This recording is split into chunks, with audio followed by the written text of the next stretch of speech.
Hi, this is Stephanie Miller from The Stephanie Miller Show. Please enjoy this exclusive clip from my show on Political Voices Network. We have to, I cannot let you go without talking about this hot mess yesterday in front of the black woman journalist. Oh, my God. I mean, oh my God. I have you ever seen anything like this? What was your reaction? Yes. That's Donald Trump. Yeah. And it's just really good that he's reintroducing himself to the American people over and over and over again. You know, it's so funny. As the Republicans are, like, digging up old videos of Kamala from, like, 20, 30 years ago or whatever, trying to, like, show how liberal she is or whatever, I'm like, just pull up Donald Trump this morning or yesterday.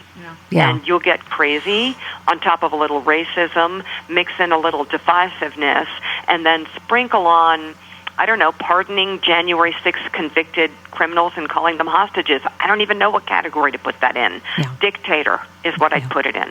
And that's the problem, is that people need to see that this, and there were so many things that happened at that event that it was hard to keep track.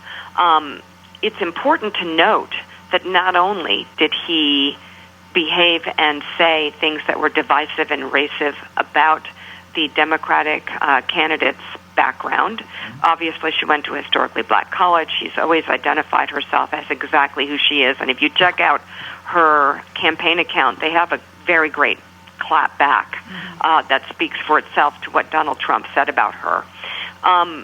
Choosing to be black now, promoting herself as black now, which is just insulting, doesn't even begin.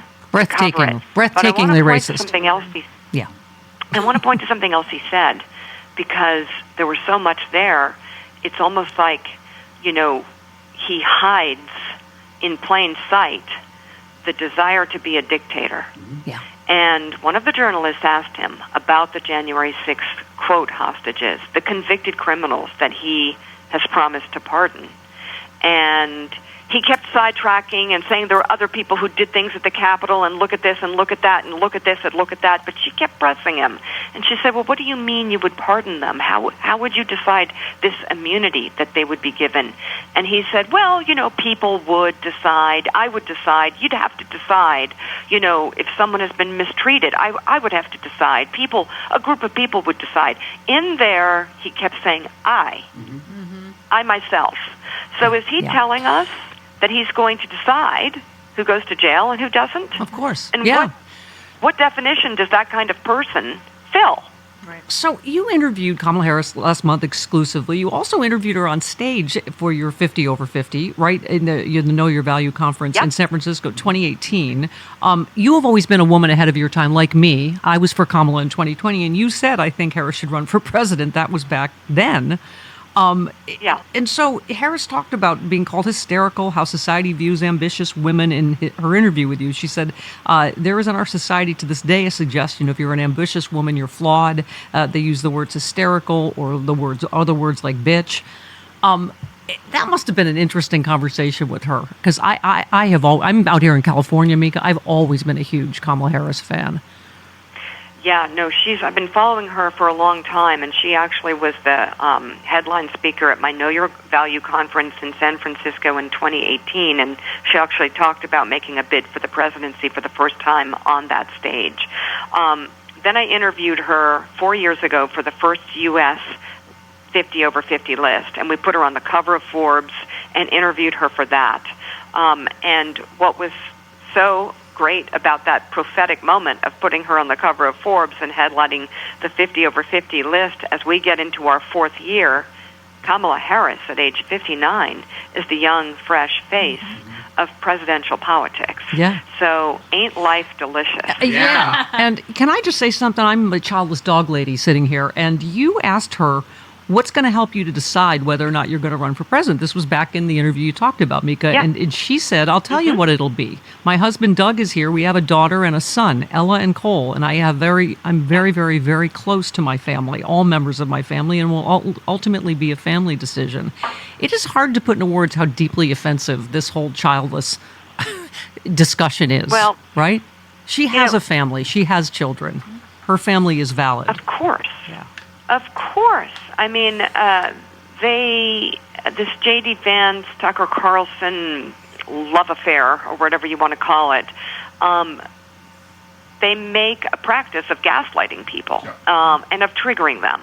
And those comments, I actually do believe J.D. Vance believes that people who are childless are less than. And so believe him. Believe him. Yeah. I think it will work against them. I think a lot of women are pretty pissed off. But we're also pissed off because 50 years of rights have been taken away, and we're being asked to bleed out in parking lots. We're also pissed off because we're being forced to carry unviable fetuses that renders us sterile and traumatizes our family. We're pissed off because our daughters don't have the rights that we have, if we have daughters. I mean, this is an insane generation.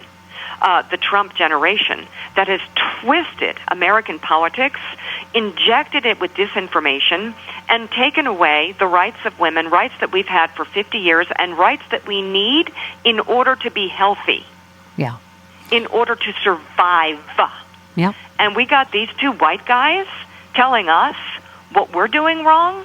Interesting. I should say my daughter is a dog, and she didn't ask to be spayed, but I did it anyway. So she didn't really have choice. But Mika, I know I have to let you go because you're wildly popular and I'm not. But I want to just say one thing to you quickly on behalf of myself and my listeners. Thank you for your loyalty to President Biden. It did not go unnoticed. And I also, this is inappropriate, but I speculated that I think sometimes you may withhold marital affection from Joe until he gets back in line. And we also appreciate your service Louise Miller. Your service to America, because I feel like the next day he's back in line. I can just say that I love my Joe. Yes. There you go. Good. That's all you have to say. There. That's all you got to say. We love him too, particularly when you keep him in line. Aw, he's the best. Thank you for having me. And by the way, can you tell your listeners, please go to knowyourvalue.com and look at the amazing women on the latest list. We sure will. Thanks, Mika. We'll see you back on the air next week. Okay, take care. All right. Thanks, There bye. she goes. There it is, my first drink of the day, Z-Biotics Pre-Alcohol Probiotic.